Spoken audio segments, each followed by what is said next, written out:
Tracking, alerting, protecting. This is WKYT News at 5:30. They ended up losing all of their investment because the properties all went into foreclosure. This man cooked up a real estate investment that ended up costing victims millions of dollars. We'll tell you what went wrong. You see how fortunate you are living in the United States when you go over there. After spending weeks helping to fight Ebola in Africa, dozens of Kentucky National Guard members are back home safe.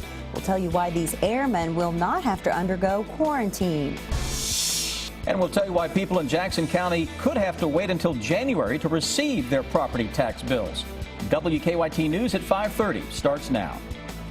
As we said, there are people in Jackson County still waiting for their property taxes, and it looks like it could be another month before they get those bills. That's because a document that has to be signed by the Jackson County Sheriff before the bills can be printed wasn't signed until today. Some say Jackson County Sheriff Denny Pyman refused to sign the form, but he says he didn't do anything wrong. WKYT's Phil Pendleton has more on why the delay could cause problems for other organizations. It's our top story at 5:30. Jackson County Sheriff Denny Pyman says he didn't refuse to sign anything. To me, it wasn't an issue, but some people are trying to make it an issue. He's talking about a document that state law requires him to sign before property tax bills could be printed and then mailed out. They were late coming out, not anything to do with anybody here or in the system. I believe it got held up at the school board level.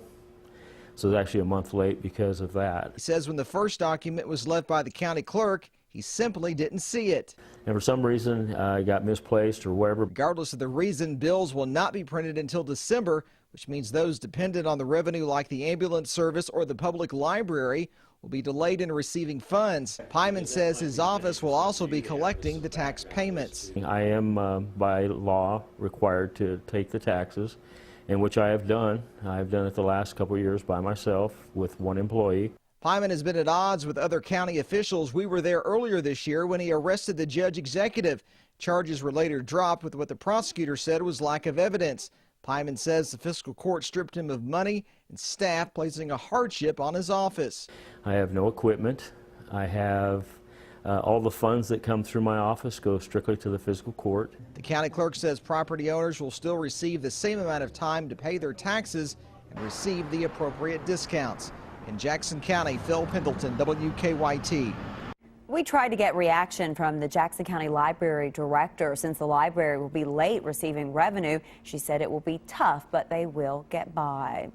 This morning, we hit a record low, but luckily it didn't stay cold for long. The sun felt good, didn't it?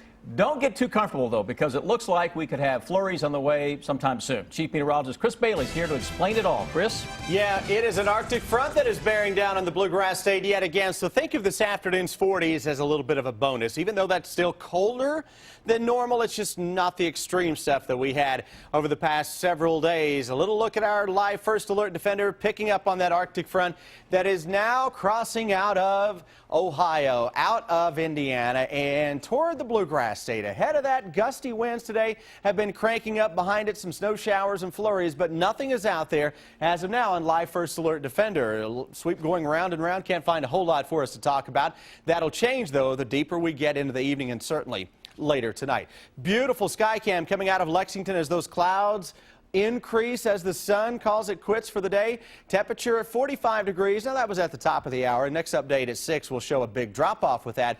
Gusty winds though out of the southwest at 23 miles per hour. I've got a big temperature ride that is ahead of us, guys. Remember, what goes up must come down. Buckle those seatbelts for the 7-day forecast in about 10 minutes.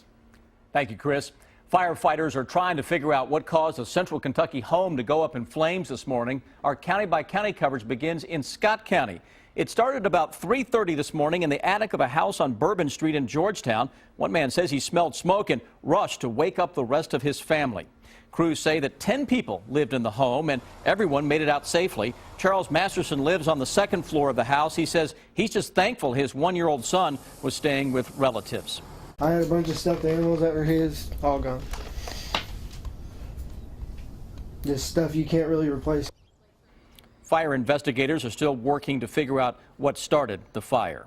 And in Madison County, we have a scam alert to tell you about. Richmond police say they've received several reports of computerized calls claiming to be from the IRS. The caller says the IRS has filed a lawsuit against you and needs your information. Police say the phone number is a magic jack number and changes often. Police say no governmental agency uses computer-generated calls to get personal information or money from you. Dozens of Kentucky Air National Guard members returned home after helping to battle the spread of Ebola in Africa. The group worked in a cargo processing area in Senegal that brings in supplies from around the world and then sends them to areas affected by Ebola. WKYT's Whitney Wetzel explains why these troops will not have to undergo a quarantine now that they're back home. The buildings most of them were not complete. The roads weren't finished. It's just, you see how fortunate you are living in the United States when you go over there. Roughly a month ago, about 50 Kentucky Air National Guard members flew to Africa to help battle the spread of Ebola. This morning, they returned to Louisville to their friends and family. I think he just really wanted to serve his country, and I think it was one of the best moves that he ever made. I really think it really helped develop who he is now. I totally understand how mothers feel when their sons go off now, our daughters. Totally understand. Concerns about Ebola returning to the U.S. were calmed during a town hall meeting last Friday to help the families of these returning troops understand the risks. You know, no concerns about them needing to be quarantined or anything, so they did a good job on communicating to us, and they had doctors and infectious disease doctors there, and they explained everything to us. The Air National Guard says these airmen were stationed about 800 miles away from Liberia, which is the closest spot that's been affected by Ebola. These members will not have to go through a 21-day quarantine, but they are being monitored for symptoms as a precaution. Airmen who are part of this response group are proud of their work. After going there, it's an experience I wouldn't trade for anything else. Because you learn so much while you're over there, you get to see so much, and how many people can say they have been to Africa and done what I've done? In Louisville, Whitney Wetzel, WKYT. Members of the Kentucky National Guard have helped out with other humanitarian missions in the past, like the Haiti earthquake in 2010. It sounded like the perfect investment opportunity. Buy up distressed properties, renovate them, and then flip them for a profit. But the plan unraveled, and investors lost millions. This is what investors thought they were buying into: newly renovated apartments with pools and sculpted gardens and the promise of a handsome return once they were sold.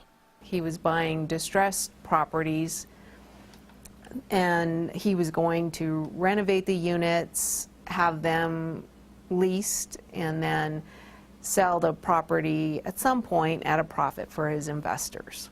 He is Thomas Evans, and postal inspectors say he solicited very wealthy investors to help bankroll various real estate projects. While recruiting investors, Evans was also taking out construction loans to begin the renovations.